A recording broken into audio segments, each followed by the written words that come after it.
Având în vedere preocuparea din zona publică a promovării clubului de fotbal în divizia A. Vă spun foarte asumat și foarte răspicat că da, vreau ca Steaua să ajungă în divizia A.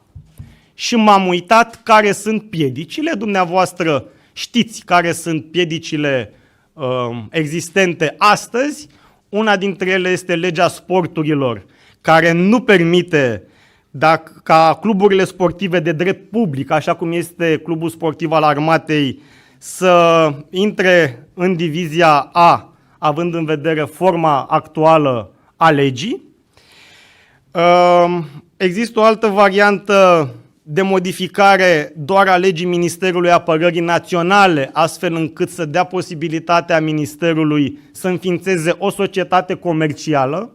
însă pentru aceste două variante este nevoie și de altcineva decât doar de mine, care vreau să se întâmple lucrurile astea. E nevoie de o voință politică la nivel de coaliție, la nivel de Parlament, și voi încerca în paralel și aceste variante. Am început să mă uit care sunt lucrurile care țin doar de mine și doar de minister. Și aici sunt două.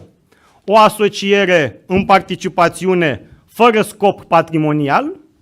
sau o asociere a Clubului Sportiv al Armatei cu cine dorește din mediul privat. Și prin intermediul dumneavoastră, începând de astăzi, invit orice entitate privată care se gândește să analizeze dacă este preocupată să intre într-un parteneriat cu Ministerul Apărării pentru a gestiona situația fotbalistică de la Clubul Sportiv al Armatei, să trimită un mesaj pe cabinet.ministru@meapn.ro și în 2-3 zile eu voi participa personal cu aceste entități private pentru a analiza care sunt traseele și pașii următori de interes și pentru mediul privat. Bucata de sport trebuie ținută la Ministerul Apărării pentru militari, bucata de intrare în divizia de management al unui club de fotbal care să joace la cel mai înalt nivel, din punctul meu de vedere, trebuie să se întâmple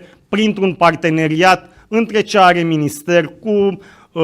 palmaresul acestui club care a fost al Ministerului Apărării, cu valoarea mărcii a siglei a acestui club, cu bazele pe care ministerul le pune la dispoziție, dar bucata care mai rămâne trebuie să fie gestionată prin implicarea în analiza mea a mediului privat și sunt foarte deschis pentru orice fel de discuții corecte pentru ambele părți. Nu se poate ca niște sportivi să-și dovedească performanța alergând, jucând pe terenul de joc și politicul,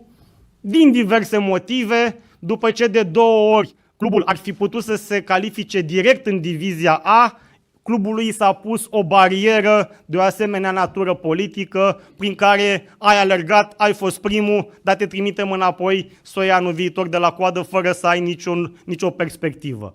La Ministerul Apărării cât voi fi, eu voi face tot ceea ce ține de mine prin scenariile pe care vi le-am explicat mai devreme, ca da, dacă sunt buni fotbaliștii de acolo, să intre în divizia, indiferent pe cine supără și indiferent care au fost motivele care până acum au ținut aceste lucruri blocate.